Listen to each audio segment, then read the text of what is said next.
Okay, so welcome po sa inyong lahat sa E2E Academy. Ako po si Tim Gabriel. Ako po ang inyong teacher para sa E2E course. Ang E2E ay Education to Enterprise online training course na binubuo po ng tatlong training modules. Ang unang pong module ay ang visioning. Pag-uusapan dito ang tungkol sa financial freedom. Ang ikalawang module ay ang online cooperative enterprise na dito pag-uusapan yung tungkol sa ating website, ang sunriserewards.com. Advocacy na dito itatalakay natin yung tungkol sa National Cooperative Unity. So pumunta na po tayo doon sa ating unang-unang module, ang visioning. At dito nga po tatalakayin natin yung tinatawag na financial freedom. Ano po ba yung financial freedom? Sabi ng iba, ang financial freedom ay yung kakayahan mo na mabili ang lahat ng mga bagay na kailangan at gusto mo. Pero sabi ni Robert Kiyosaki, financial freedom is much more than having money. It's the freedom to be who you really are and what you really want in life. If you want to be financially free, you need to become a different person than you are today and let go of whatever has held you back in the past. It's a process of growth, improvement, and gaining spiritual and emotional strength to become the most powerful, happy, and successful person. That is the true reward of financial freedom. Napakagandang statement. Very powerful.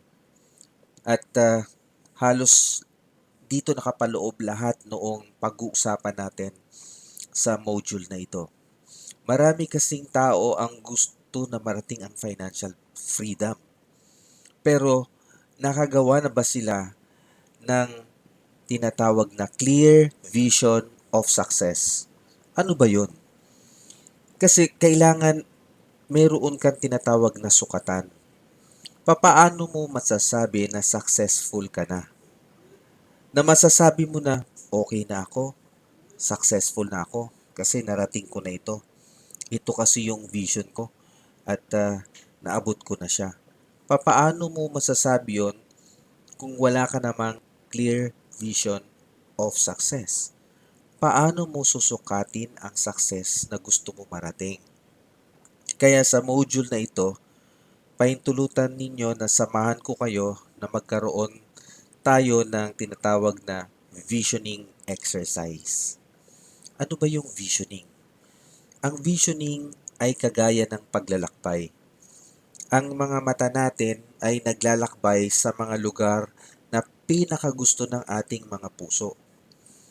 Ang visioning ang nagpapaalam sa kalooban natin bilang tao.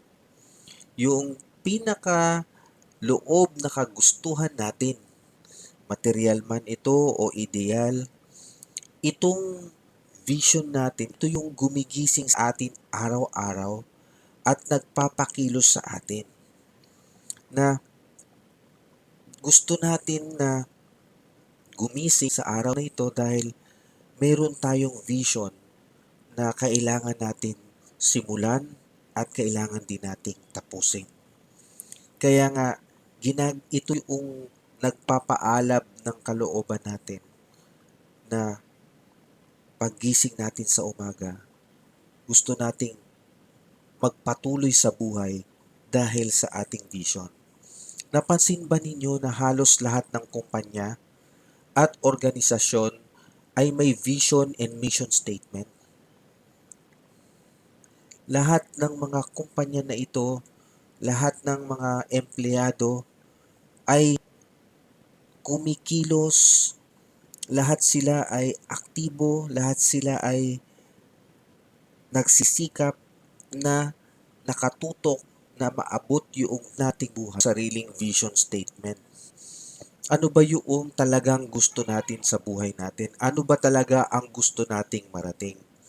Isinulat mo na ba ito sa papel na kung saan tinutukan mo na itong mabuti na araw-araw binabasa mo at pinag-aaralan mo ano yung mga unti-unting hakbang na dapat kong gawin para marating ko ito?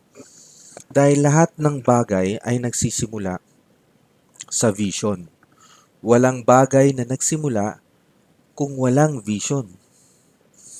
Ibig sabihin, lahat ng nakikita natin ngayon, yung mga magagandang lugar na itinayo ng mga tao, mga matataas na building, mga magagandang mga malls, lahat yan. Mayroong isang tao na nagkaroon ng vision na gawin yan. Hindi na itayo yan ng basta-basta. Mayroong nagsimula na tao na magkaroon ng vision bago itinayo yan. Kaya tayong mga tao ay inadyang magkaroon ng vision. Kapag tumigil tayo magkaroon ng vision, para mo na ring sinasabi na ayaw mo nang magpatuloy sa buhay.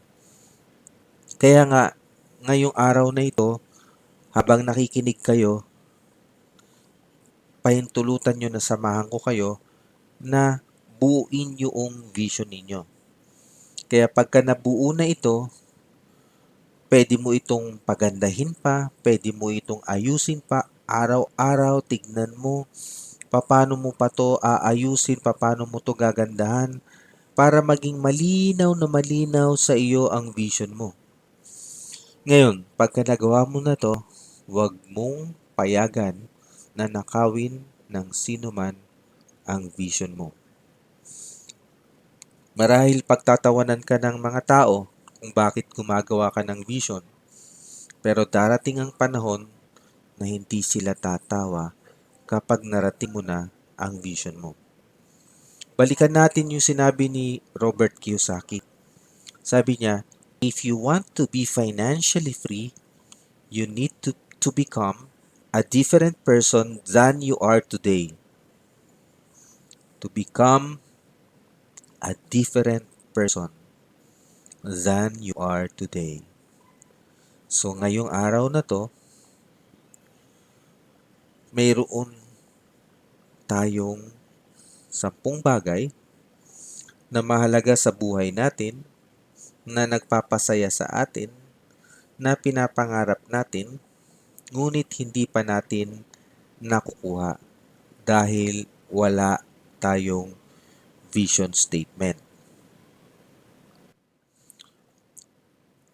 Kaya nga, gawan na natin ng gawin na natin tong vision statement na pwede mong isa-isahin ito na gawa ng statement, no? Bibigay ko sa iyo yung mga points na dapat mong i-take note, no? Kung meron kang papel, sulat mo ito para hindi mo makalimutan. Dahil pwede ka nang gumawa ng poster ng iyong vision na doon mailagay mo lahat ng mga bagay na kailangan mo na maabot. Okay, ang unang-una, yung debt-free. Ibig sabihin, DEBT, utang. Okay? Maging malaya sa utang. To become debt-free. So, yun yung number 1 vision statement na gawin mo. Kailangan makalabas ka sa utang. You have to get out of debts. Kaya gumawa ka ng vision kung kailan ka magiging debt-free. Gumawa ka ng vision kung magkano ang kailangan mong pera para ikaw ay maging debt-free. At kailan mo gustong maging debt-free. Dahil yan ang isa sa nagpapahirap sa'yo. At napakasarap ng pakiramdam pagka nakalaya ka na sa utang. Number two, house and lot. Gumawa ka ng statement mo. A vision statement na ano ba ang pangarap mong bahay. Gumawa ka na ng vision mo. Gusto kong magkaroon ng bahay, ganito kadami ang kwarto, ganito kalaki ang salas, ang dining, may service quarter, may laundry area, may drying area, may guest room, may entertainment room, may parking lot, may party area. Ganito ang halaga ng bahay na gusto ko. Susunod, pangatlo, na i-take note mo, vision mo sa kotse na gusto mo. Sino ba sa atin ang may kotse na? No? Ngayon, kung mayroon na gusto mo na ng bagong kotse, okay, anong brand ba yung gusto mo? Anong model? Anong kulay? Magkano ba yan? Isama mo din yan sa vision mo. Pang-apat, yung travel. Sino sa atin ang naikot na ang buong Pilipinas? Buong Asia, buong Europa, buong Amerika? Gawan mo ng vision statement. Gusto kong lumibot sa buong Pilipinas. Mag-iipon ako ng ganitong halaga para makapag-travel ako sa buong Pilipinas. Sa 2017, sa 2018, buong Asia naman ang lilibutin ko. Sa 2019, buong Europa naman. Sa 2019, yung buong Amerika. Gumawa ka ng vision statement mo. Education. Sino sa atin ang gusto na bigyan ng pinakamahusay na edukasyon yung sarili natin o yung sarili nating anak o ang ating kapamilya? Gumawa ka rin ng vision statement mo na gusto kong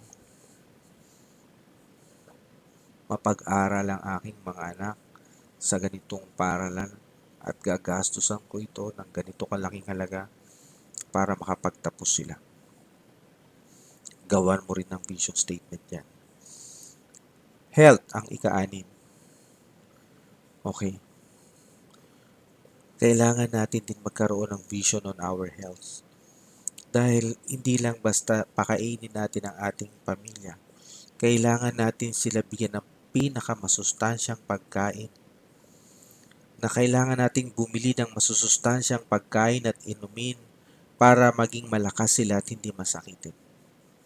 Gaya noong produkto ng Sunrise Consumers Cooperative, yung Sunrise Hot Choco Everyday. Ito yung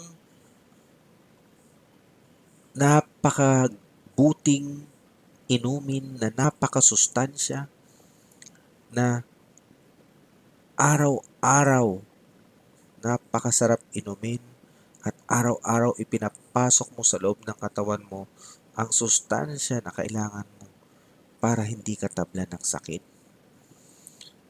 At yun, isama mo rin sa vision mo na maibili mo yung pamilya mo ng tinatawag na health card. Na sa anumang oras, mayroong kailangan ng medical attention, kailangan itakbo sa ospital, may access ka sa healthcare na hindi ka na mong problema, wala akong pang down payment. Paano na kaya ito? At ang ikapito na kailangan mo gawa ng vision, yung time freedom. Ito ay yung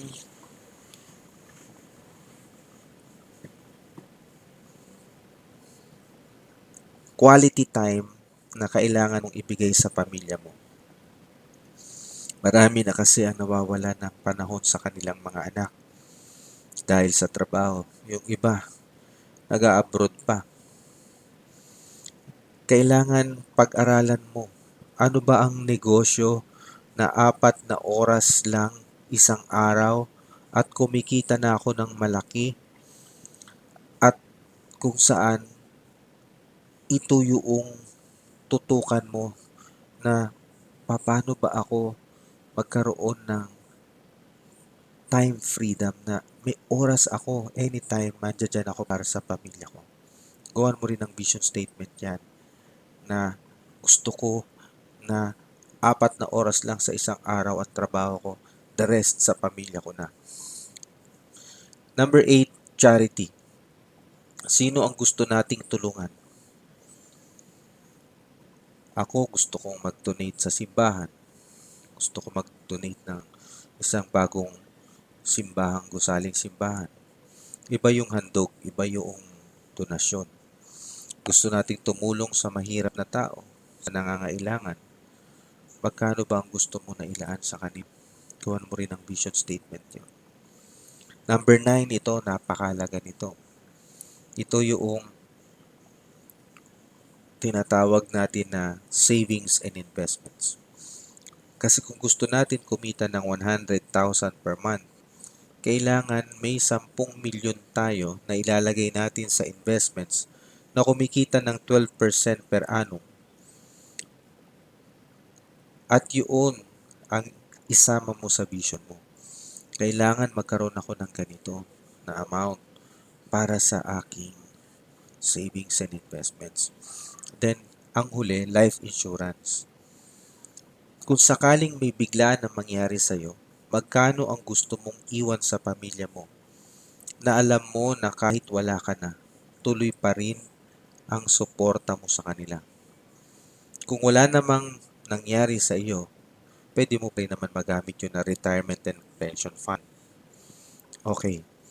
Lahat ito vision. Ngayon baka sabihin mo na, wala naman akong pera para sa lahat ng mga ito. Pwede mong sabihin yon sa ngayon. Kaya ka nga gumagawa ng vision. Bakit?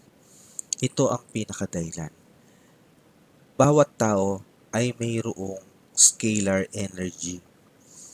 Ito yung enerhiya na ipinapadala natin sa vision natin na binubuo ito ng yung habang bumubuo ka ng vision, bumubuo ka rin ng enerhiya na mayroong kang pinapadalhan ng enerhiya na ito at kung saan magkakaroon ito ng tinatawag na balik sa iyo. Ang nagawa mong vision, nagiging isang kahilingan mo sa Diyos. Wala namang iba kasing nandoon sa kalawakan kung hindi ang ating tagapaglikha. Pero mayroong nilalang ang Diyos na tinatawag na enerhiya, na itong enerhiya na ito ay tumutulong sa atin bilang tao para ang ating mga kahilingan, ang ating mga pananaw ay matupad. Sinabi ni John C. Maxwell, isang sikat na leader, imagination is the beginning of creation. You imagine what you desire, you will what you imagine, and at last, you create your will. At kaya nga, ang sunrise ang iyong sasakyan para marating mo ang iyong vision. Ngayon,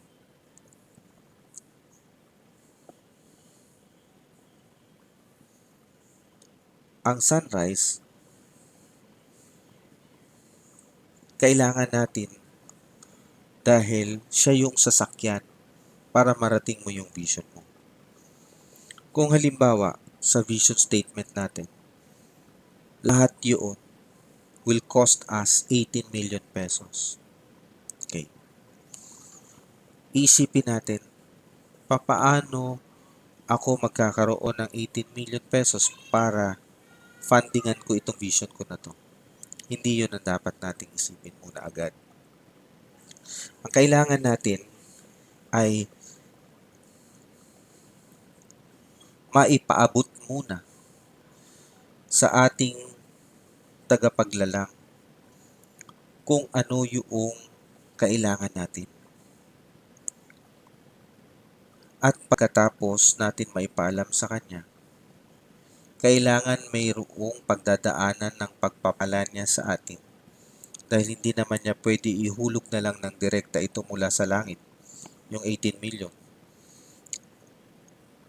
Ang sunrise, ang sasakyan natin para makarating yung pagpapala ng Diyos sa atin. Pero bago tayo humawak ng salapi, ang nasa itaas, tatanungin din niya, karapat dapat ba ito tumanggap ng malaking salapi? Sabi nga sa pelikula ng Spider-Man, great power comes with great responsibility. Ang isang bata ay hindi bibigyan ng magulang ng kutsilyo dahil ikapapahamak niya ito. Kung alam ng Diyos na ikakapahamak natin ng malaking salaping ito, ibibigay kaya niya ito sa atin. Kayo na sumagot nun. Kaya bago natin hilingin sa Diyos na ibigay niya sa atin ang ating vision, pag-aralan muna natin ang 3 basic laws of life. Number 1, the law of knowing God's plan for you. Second basic law, the law of seed time and harvest. At yung third law of life, the law of love. Okay. Ano yung law of knowing God's plan for you? Ang Diyos may plano sa atin. Pero tinanong na ba natin siya kung ano ang plano niya sa atin? Paano nga ba natin siya tatanungin? Ipakita natin sa Kanya ang ating vision. Panginoong Diyos na makapangyarihan sa lahat, ito po ang plano ko sa buhay ko. Pwede po ba ninyo ito aprubahan? Sa Jeremias 29, talata 11, sinabi ng Diyos, for I know the plans I have for you, declares the Lord. Plans to prosper you and not to harm you. Plans to give you hope and a future. Bakit naghihirap ang Pilipino kung may plano ang Diyos? Alam niyo ba kung bakit? Dahil sa maling paniniwala. Dahil naprograma tayo sa kahirapan. Dahil naniwala tayo na kailangan natin ng college diploma para tayo magkaroon ng trabaho at pera. At halos 55 milyong Pilipino ang apektado ng maling paniniwalang ito na siyang nagpapahirap sa mga tao. Ano ba ang nangyari? 14% lang ng kabataan ang nakatapos sa college. 11% college level lang. 25% high school graduate. 20% hindi nakatapos ng high school, 30% hindi nakatapos ng elementary. Halos 50% walang trabaho kasi wala naman silang natapos. Ito ang maling programa at maling paniniwala. Na kapag hindi ka nakagraduate, hindi ka makapagtrabaho. Kahit nga nakatapos ka na ng trabaho, ano naman nangyari sa sweldo mo? Hindi ba kung may pamilya ka, kulang na? Kung para sa sarili mo, ang sweldo mo siguro okay lang. Pero paano kung may pamilya ka? Kaya ano nangyayari sa pamilya kapag kinakapos sa kanilang kinikita? Nangungutang sila, tapos malulubog sa utang, tapos mag-aaway ang mga mag-asawa, tapos maghihiwalay. Kaya nga, epekto ito ng maling programa at maling paniniwala na itinanim sa atin ng sistema ng edukasyon sa ating bansa. Kaya panahon na para baguhin natin ang paniniwala natin. Ano ba ang dapat natin paniwalaan? Na pwede tayong kumita ng pera kahit walang college diploma. Ngayon, paano? Paano ba kumita ng pera na walang college diploma? Sa pamamagitan ng ating E2E course na ito, dito matututuhan natin na hindi lang ang oras na magtrabaho ang kailangan para magkapera. Pwede rin tayo magkaroon ng negosyo sa internet para tayo magkapera. Ito ang alternatibo na dapat malaman ng tao. Kung wala kang trabaho, pwede kang magkaroon ng money-making website na nagbebenta ng produkto kahit hindi mo bantayan. Open ito 24 hours a day.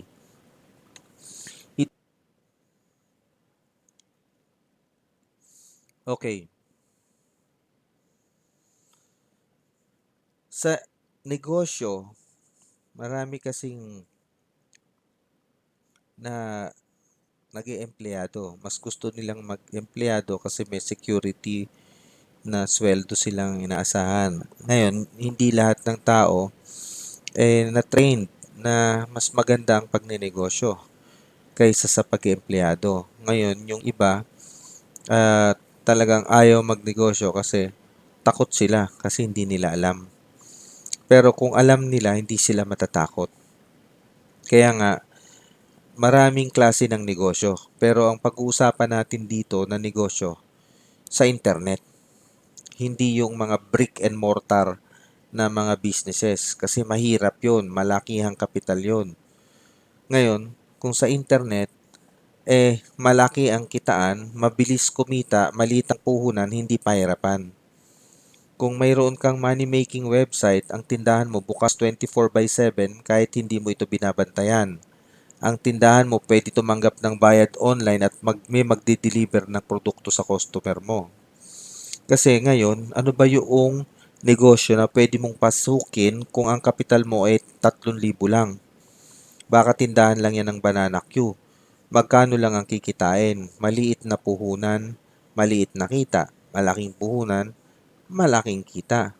Pero sa ating negosyo, no, yung ating cooperative business enterprise na ituturo namin sa inyo, no, maliit lang ang kapital natin. Sa 3,000 lang yung kapital, yun lang yung pinaka-registration package natin, takbo na negosyo mo. Ngayon, ang pinakaiba ng business enterprise sa cooperative enterprise, ang business enterprise profit-oriented, ang cooperative enterprise ay people-oriented.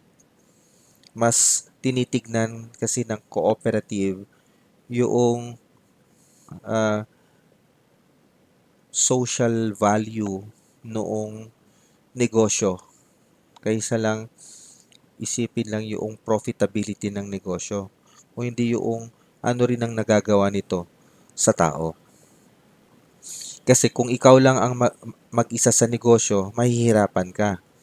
Pero kung may ka-partner ka sa negosyo, hindi ka mahihirapan. Sa kooperatiba, magka-partner tayong lahat sa negosyo. Nagtutulungan.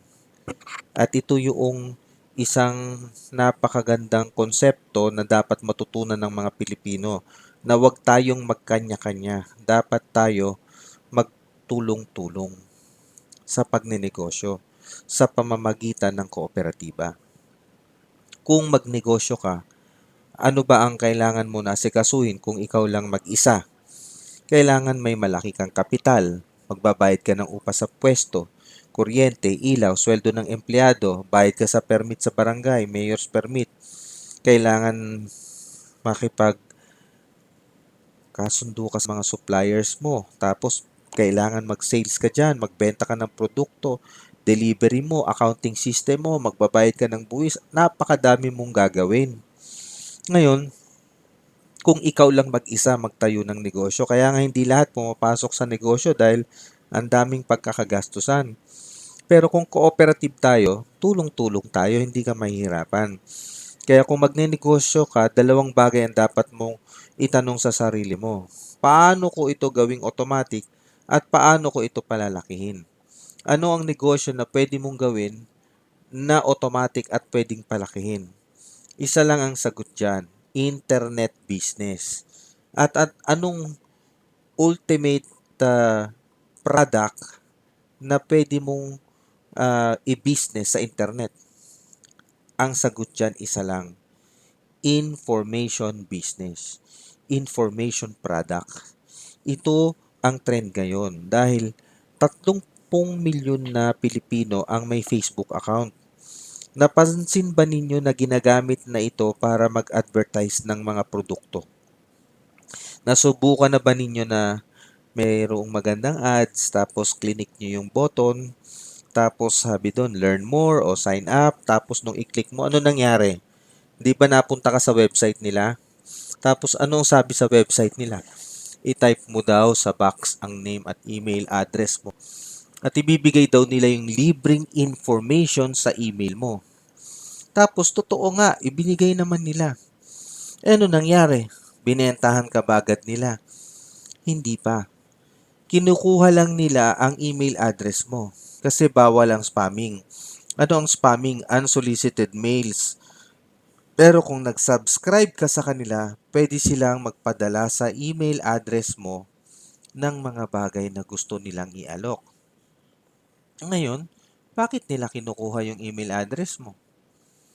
Kasi yun ang tinatawag na marketing strategy na funneling. Ibig sabihin, ang strategy ganito. Nagbayad sila sa Facebook na i-advertise sa 30,000 Facebook users yung ads nila. May 3,000 na binasa. Nagka-interest na basahin yung ads mo. Kasi minsan, scroll lang tayo ng scroll. Ngayon, sa 3,000 na nagbasa, mula dun sa 30,000 na pinadalhan ng mga Facebook, no? Na nagbayad ka kasi doon ng tinatawag na paid traffic, no? So, mayroong 3,000 nagbasa. So, 10%, no? Nung 30,000, 3,000 yung nagbasa. Sa 3,000 na nagbasa, 10% niyan ang potential na bibili. Di ba? Eh, magkano na kinita mo kung sa 300 na bumili? So, magkano lang binayad mo sa Facebook? Maliit lang. Pero gaano karami ang nakuha mong customers? Sulit ang bayad. Yan ang trend na nangyayari ngayon. Tapos na kasi ang panahon ng hard selling. Noon kasi ang hard selling na talagang yung kung naalala niyo yung I'm gonna knockow your door, knockow your bell, knockow your window too. 'Di ba? Talagang sa pilitan, kakatungin ka sa bahay. Wala na ngayong ganun. Kasi ayaw na ng tao na siya ay binibentahan. Naranasan mo na ba na pumunta sa department store na may lumapit na sales lady sa'yo? Lumalayo ka, di ba? Pagka lumalapit, bakit ka lumalayo? Ayaw mo kasi nabentahan ka. Pero sa digital marketing, no? Kaya ito na ngayon ang ginagamit na strategy kasi walang selling. It's only sharing of information. Hayaan ninyo ang tao na magdesisyon. Kailangan mo lang gawin ay i-share mo sa kanila kung gaano nila kailangan ang produkto at serbisyo mo.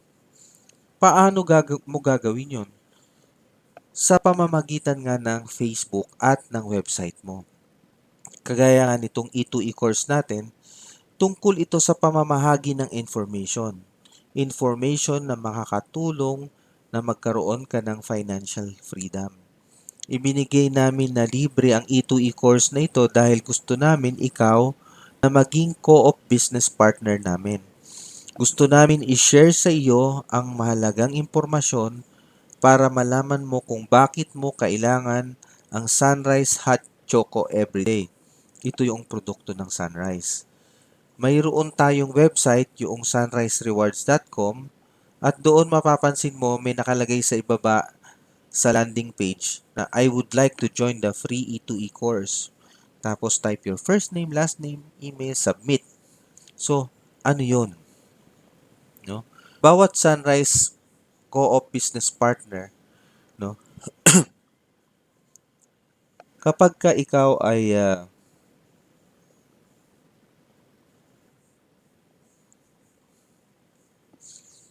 kapag ikaw ay nag-aral ng E2E course, no? Ituturo namin sa iyo na kapag ka naging isa ka ng co-op Sunrise Co-op Business Partner na gusto mong mag-join, kailangan mo lang bumili ng registration package 1 na nagkakahalagang 3,000 pesos. So doon sa registration package 1, kasama na doon yung product na worth 1,320, tatlong Sunrise Hot Choco Everyday, tatlong bottle jars. No?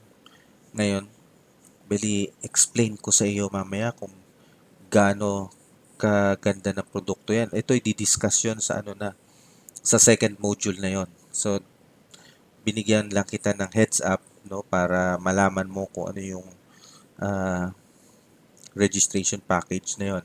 Pero kasama kasi doon hindi lang yung product, kung hindi yung pinakamahalaga yung business development software. Kasi doon mo pinapalago yung co-op business group o yung mga kasosyo mo sa negosyo. So, pino-provide na sa iyo yon ng Sunrise. Malaking bagay ang marami kang kasosyo para mas mapabilis ang pag-asenso mo gaya ng Smart Communications. Ang dami ng kanyang e-load retailers nationwide. Kaya mabilis siyang umasenso kasi mabilis na bebenta yung kanyang e-load. Pero bago ka kumuha ng kasosyo mo sa negosyo, gusto muna namin ibahagi sa iyo kung paano mag-approach sa mga tao sa ating negosyo gamit ang iyong emotional energy at positive vibrations. Ito yung ikalawang basic laws of life, yung law of seed time and harvest. Nasabi nga sa Genesis 8:22, as long as the earth endures, seed time and harvest shall never cease. Hanggat nananatili ang lupa, ang pagtatanim, panahon at pag-aani ay hindi titigil. Ibig sabihin, kung ano ang iyong tinanim, yun ang iyong aanihin. Kaya nga kung negatibo ka sa negosyo mo, ang resulta ay magiging negatibo. Kung positibo ka sa negosyo mo, ang resulta ay magiging positibo. Kung ano ang iyong tinanim, yun ang iyong aanihin. Kung wala kang tinanim, wala ka ring aanihin. So kung hindi ka mangangapital sa negosyo mo, hindi ka magkakaroon ng negosyo. Kaya nga mayroon tayong seed, seed time and harvest. So kailangan meron kang itatanim. Yung capital mo na sa registration package na 3,000, ito yung maliit na butil ng binhi na itinatanim mo. Ito na yung binhi mo. At yung binhi mo na ito ay magdadala ng ani sa'yo sa tamang panahon. Pero hindi lang kasi ang kapital mo ang binhi mo. Kailangan din, ang binhi mo rin dito ay ang emosyon mo. Ito ay binhi na itinatanim mo sa ibang tao. Ang positibong emosyon ay dapat mag-vibrate mula sa iyong emotional energy para ang positive energy ang maitanim mo sa mga tao na magiging kasosyo mo sa negosyo. Lumikha ka ng positive emotions gaya ng kagalakan, pag-ibig, tuwa, ginhawa, pagpuri, kaaliwan, pananalig, pagsuyo. Likhain mo yung mga positive vibrations na ito bago ka humarap sa mga tao sa iyong negosyo. Bakit? Dahil ang positive vibrations attracts good things at ang negative vibrations attracts bad things. Kaya nga, sabi kanina, kung babalikan natin yung sinabi ni Robert Kiyosaki doon sa ating unang-unang statement na binasa, no? Sinabi niya, if you want to be financially free, you need to become a different person than you are today. You have to become a different person than you are today. So, anong ibig sabihin? Ang ibig sabihin, kailangan baguhin mo ang sarili mo. Mula doon sa negative vibrations, kailangan i-convert mo yung sarili mo to positive vibrations. Kasi papasok ka na sa negosyo. Kaya, pagka pumasok ka sa negosyo at negative vibrations ka pa, huwag ka munang pumasok sa negosyo. I-convert mo muna lahat yung negative mo to positive para ang resulta mo ay maging positive din. No? Kapag may negative emotions na lumapit sa iyo, iwasan mo muna. Huwag mong labanan. Maging tapat ka sa iyong damdamin tungkol dito at daigin mo ito sa paggawa ng positibong salita sa negatibong emosyon. Yun yung kailangan mong gawin. So, kag-almawa lang, no? Kung merong yung kabiguan, negative yan. Pero, wag kang magpadala doon. Sabihin mo, ang positive statement doon, bigo tayo ngayon, pero tagumpay naman tayo bukas. So, may negative, hindi nawawala yung negative, andyan dyan yan. Pero kailangan i-convert mo yung negative to positive. Kalungkutan.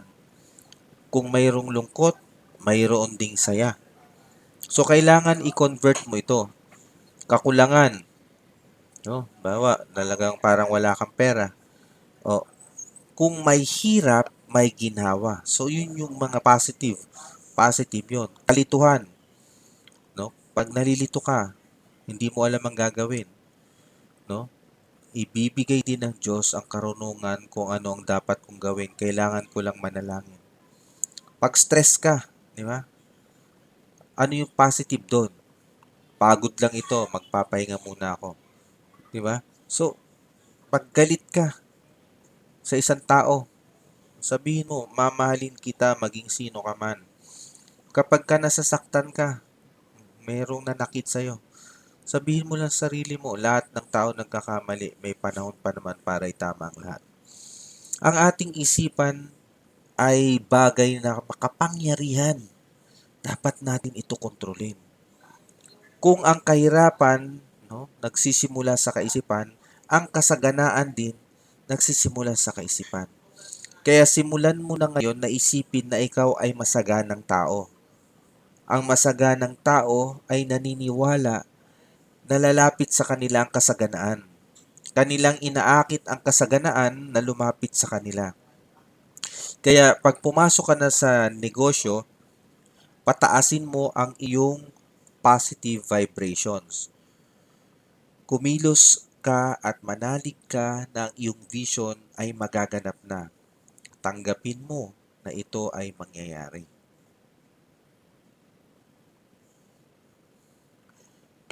Hindi ka dapat maghintay na may mangyayari. O tignan lang kung anong nangyayari. Hindi gumawa ka na mangyari ang iyong vision. Nandito naman ang sunrise bilang sasakyan mo para may mangyari sa vision mo. So, yung ikatlong basic laws in life ay yung law of love.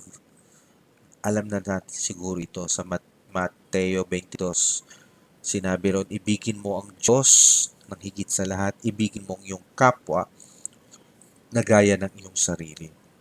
Importante kasi itong pag-uugali na to na isa ding positibong pag-uugali na dapat nating paunlarin sa ating sarili, lalong-lalo na kapag nandoon na tayo sa labas para imbitahan natin yung mga tao na magkaroon din sila ng co-op business partnership sa atin. Dahil mayroong batas na umaakit ng pagpapala. Kung gusto mong maakit ang pagpapala sa iyo, kailangan magtanim ka ng pag-ibig. Pag-ibig sa kapwa. Ngayon, sabi nga, success is not what you achieve in life, but it is on how you inspire others. So by sharing information to other people, you sow the seeds of love and you become a blessing to them. Because the information you share, those people who experience the information, ma-experience din nila yung growth kapag sinunod nila yung mga advice na binigay nila sa atin. When they experience, no, the how to be blessed, no, dahil ikaw ang nagbigay sa kanila ng information. Ikaw ang kanilang maging trusted mentor. Na ngayon, Sunrise will provide you with the free E2E course so that people will learn from you. All you have to do is to share the information. So, we're almost done with Module 1 Visioning. No? I hope na ibigay ko yung lahat ng kinakailangan mo para matutunan mo kung paano mo i-vision yung future mo. So, yung vision mo na yan, makakatulong yan ng malaki para sa pagbabago ng pagkatao mo patungo sa pagiging asensado at masaganang tao. Na hinihiling ko na magpatuloy ka sa pag-aaral sa Module 2 para malaman mo din, no? Ngayon pa lang, mag-isip ka na ng 3 tao na gusto mong i-share yung information na ito para ito yung maging